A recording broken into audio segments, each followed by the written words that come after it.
it's Nicole Pearson. We're back for Career Conversations with Nicole. I have a good friend on the call, Nikelle. Hi.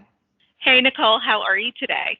Good. So if y'all don't know, what you should know by now, Nikelle is from Smith & Howard, and she is the recruiter there. And why don't you tell the students just a little bit about Smith & Howard before we get started? I will try to keep it brief. It's hard for me to keep it brief because I am so proud of my firm. We are technically a local firm located in Midtown. We officially have one office, but right now it's closer to 100 offices all over the state, with most of us still working from home. We are a nationally recognized firm. We're actually the #2 firm in the country, according to Inside Public Accounting. And according to that same population, we are one of the top 15 mid-sized firms for women to work for in the entire country. You know, and Accounting Today has us listed as one of the best places to work. So does the Atlanta Journal-Constitution. So we're pretty proud of those awards, and we try to live up to those awards as much as we can. Oh, I love it. Yes. Well, I second it. Our students do too. I know that everybody likes you guys and enjoys working there. So that's amazing. So students, please, if you want, pause the video and go check them out for yourself. That would be a really great tip to do. Well, today it's going to be a fun topic. The topic is how to excel during the recruitment process. And I think Nikelle is an expert at this field, which is exactly why I asked her to come back on and do this topic. So we'll just dive right in. It's weird. Accounting, the recruitment process is year-round now. And so how and when do students get started? So you really do want to get started as soon as possible. I would say sophomore year definitely is not too early to get started in the process. You know, as soon as you know you want to do accounting, that's when you want to start getting involved. You want to start looking at summer leadership programs more and more, both local, regional, and actually even the national firms. They are filling their internship spots from their summer leadership programs. And we're using fall recruiting more to recruit for those programs, and then any spots we didn't fill, rather than using fall recruiting as our primary tool. Yep. No, I love that. Well, so how can students, let's dive into the actual nitty gritty of this, is how can students excel during this recruitment process? I think there's a couple of different ways that they can excel.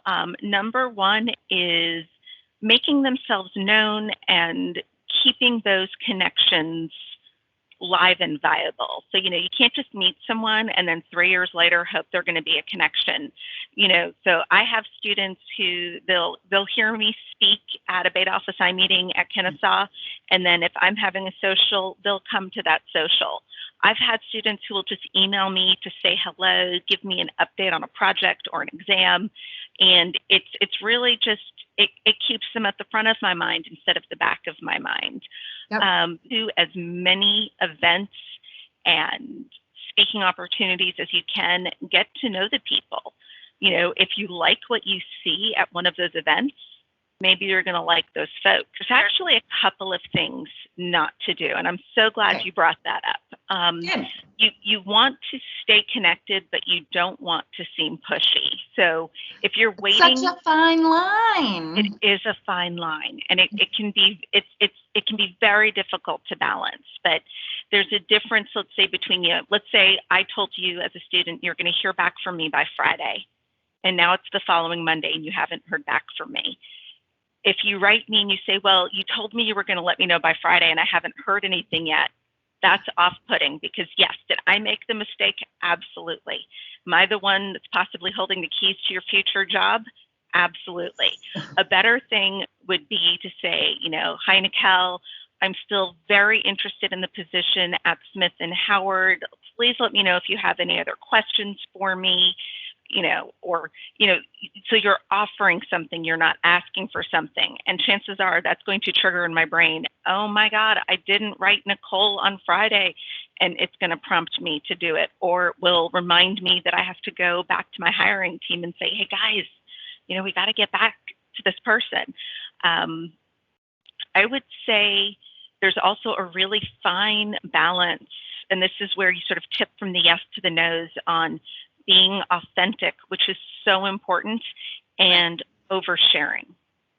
Yes. You know, You want to make sure that you're letting your personality come out, but you don't want to release too much private information. It tends to make people uncomfortable. So, if it's tell me about yourself, you keep it very high level. I'm an accounting major. I love dogs. I love hiking. But you want to try not to release personal information that could end up being deemed discriminatory.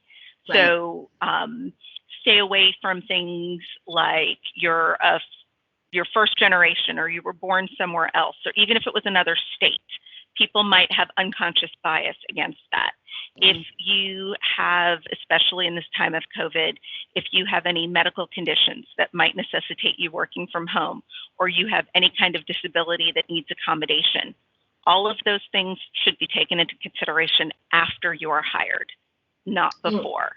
I love that advice because some students really have asked this time around, like, when do I share that information, or how do I ask if I can work from home, or how do I approach that? And I said the same thing you did, so that's great. We're on the same page, but really to leave that until afterwards. So students, I hope you hear that. You want to get the job offer before you start digging into that stuff. Yeah, and it's okay to ask, especially in today's environment, is this job based in the office or are there remote options? But don't push. Every company right now has the ability to work not in the office. So it depends on the job. It depends on your comfort level, their comfort level. An auditing job where you might have to go to a client, that might be different than a different role. So all of that needs to be taken into consideration. Well, so my next question, and this actually came from a student, which I think is really fun. They kind of messaged me and wanted us to cover it, is what are employers actually looking for from students? And then how can they share that to you guys? So, I think students don't want to just give you the generic answer you want. They want to show you who they are. But again, it's like that fine balance that you were describing earlier. So I think the specifics of what an employer is going to look for is going to be a little bit different based on the employer's needs. We're looking for people who are hungry to learn. And I think that's going to be very common, especially in your mid-sized to large public accounting firm. We're all looking for people who we think are going to be high performing, but also people who we think are going to fit in well. And I really do not want students to confuse high performing with high grades. Right. I have long said that anyone, and I mean anyone, can get a 4.0 if they have nothing else going on in their lives. If I see someone who has a 3.2, but I can tell that they're working 30 hours a week, that's more impressive than someone who has a 3.8 and has nothing else going on. Right. Because it's showing time management skills. And that's something that's important to us. So, we're really looking at the whole package. The resume is an introduction. So I love that you brought that up because I think sometimes students get nervous to put what they do on their resume because they're like, it has nothing to do with accounting, or I only worked at Quick Trip, or you know what I mean? And right, so if you worked at Quick Trip or Publix or McDonald's for 2 or 3 years, these are jobs that have really high turnover. So that shows that not only did you stick with it, but the employer wanted to keep you for that long. Right. If you're working part-time at Quick Trip and it's an average of 20 hours a week, put 20 hours a week on there, because that tells me, wow, you're balancing a full course load and half of a job. Right. That gives us more pieces to the puzzle. That's going to speak to time management. That's going to speak to your drive and ability to get things done. And if you're doing that and you're in Beta Alpha Psi, or you're in NABA, or any accounting group, or any group really, that speaks to it. So we want to see all of that on there. It doesn't have to have anything to do with accounting. If you've had accounting experience, great. But we expect you to come in as an intern or an entry-level hire knowing relatively little. Right. We expect that you understand basic accounting concepts, and we expect that you have the ability to learn. So I love that. Students, I hope you really hear from her words that it doesn't have to be accounting related in order for your resume to be robust and full and show who you are, which is what they're actually wanting to see. Well, so what are some resources that you can recommend for students? So I say in general career services, but Yeah. the Office of Career Planning and Development, I might be getting the name a little wrong. No, that was right. Perfect.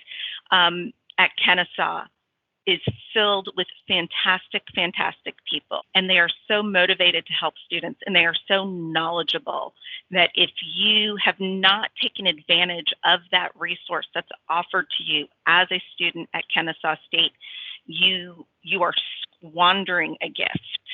No, that they are such a great resource. And students, that mock interview thing that they do is so helpful. I think that you really should take advantage of that and everything else they have over there. Absolutely. So what do you recommend students do if they start this recruitment process later in the game? So you originally said like the best time might be sophomore year, but what if they're late juniors? What if they're seniors? What if they're getting ready to graduate? Then what happens? So the best thing to do is to go all in. Go all in on networking, go all in on summer leadership programs, join Beta Alpha Psi, join NABA, join any accounting organization on campus, because that's going to be your best way to make those networking contacts that you need. Don't be afraid of taking an internship when what you want is a full-time job. A lot of times we don't want to hire someone full-time who has never done an accounting internship. We'd prefer they do an internship with us, but if they've never done one and they don't know what working a busy season is like, that can be a really huge risk to bring someone on. And I can think of at least half a dozen people off the top of my head who in the last 4 years started with an internship at Smith & Howard right after they graduated, and they were offered the full-time job. Yes. I love all of it.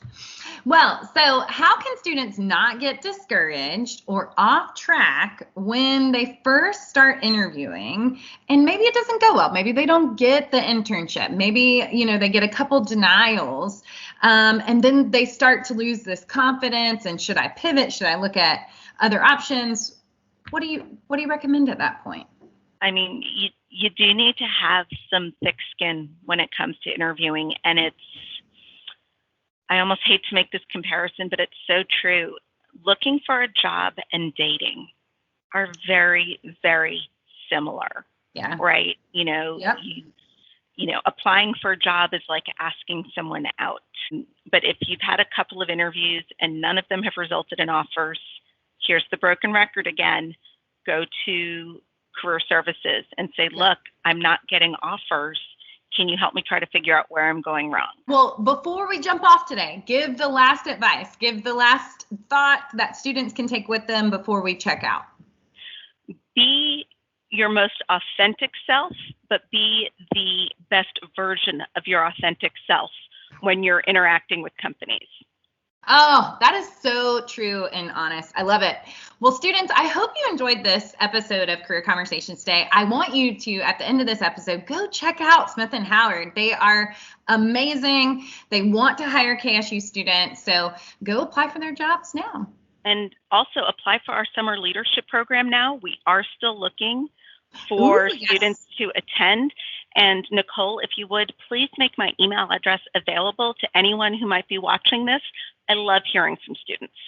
Awesome. I will put it up there for sure. Well, until I get to see you later, I will say goodbye. Awesome. Bye.